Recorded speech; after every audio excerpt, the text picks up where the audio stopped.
साल 1975 भारत आजाद हुए अभी 28 साल ही हुए थे। लोगों को लगता था कि अब लोकतंत्र मजबूत है, अब कोई डर नहीं। लेकिन उसी समय देश के ऊपर छा गया डर का साया।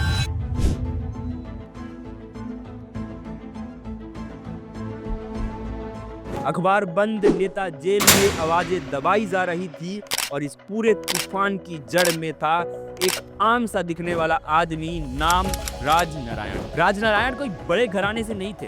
उत्तर प्रदेश के एक छोटे से गांव में जन्मे, आजादी की लड़ाई में जेल गए, लाठी खाई, लेकिन झुके नहीं। उनकी राजनीतिक सोच बहुत सीधी थी। वह कहते थे नेता जनता का सेवक होता है, मालिक नहीं। वह सत्ता से डरते नहीं थे, इसलिए लोग उन्हें बागी नेता कहते थे। और यही बगावत एक दिन इतिहास बदलने वाली थी। 1971 का लोकसभा चुनाव, रायबरेली सीट से सामने थी प्रधानमंत्री इंदिरा गांधी और उनके सामने चुनाव लड़ रहे थे राजनारायण। राजनारायण 1971 का चुनाव हार जाते हैं, लेकिन उन्होंने हार मानने से इनकार कर दिया। उन्होंने कहा चुनाव में सरकारी मशीनरी का गलत इस्तेमाल हुआ।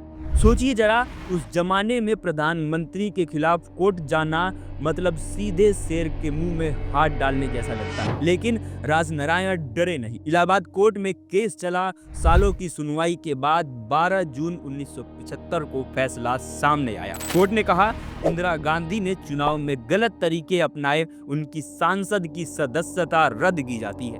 देश सन्न रह गया। इतिहास में पहली बार किसी मौजूदा प्रधानमंत्री को कोर्ट ने दोषी ठहराया। लोकतंत्र जीत गया था, लेकिन सत्ता को हार मंजूर नहीं थी।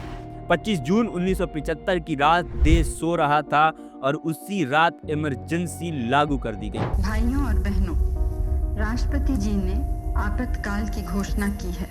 इससे आतंकित होने का कोई कारण नहीं है। आप सभी गहरे और व्यापक षड्यंत्र से अवगत होंगे जो उस समय से रचा जा रहा है, जब से मैंने भारत के जनसाधारण के लाभ के लिए कुछ प्रगतिशील उपाय करने शुरू किए। नागरिक अधिकार खत्म कर दिए गए, अखबारों पर सेंसरशिप लागू हो गई, हजारों नेताओं को जेल में डाल दिया गया। राजनारायण भी गिरफ्तार हुए, उनकी सच्चाई को अपराध बना दिया गया। पूरा देश खामोश था, लेकिन लोगों के दिलों में गुस्सा पल रहा था। 21 महीने बाद इमरजेंसी हटी, चुनाव हुए। 1977 में फिर वही रायबरेली सीट, फिर आमने सामने इंदिरा गांधी और राजनारायण। इस बार जनता बोली, इंदिरा गांधी हार गई और राजनारायण जीत गए।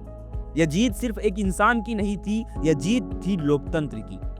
राजनारायण बाद में मंत्री भी बने, लेकिन उनका असली योगदान सत्ता नहीं था। उनका योगदान ये सिखाना था कि अगर एक आदमी सच के साथ खड़ा हो जाए तो सबसे ताकतवर सरकार भी हिल सकती है। राजनारायण कोई फरिश्ता नहीं थे, लेकिन वह डर के सामने झुकने वाले इंसानों में से नहीं थे।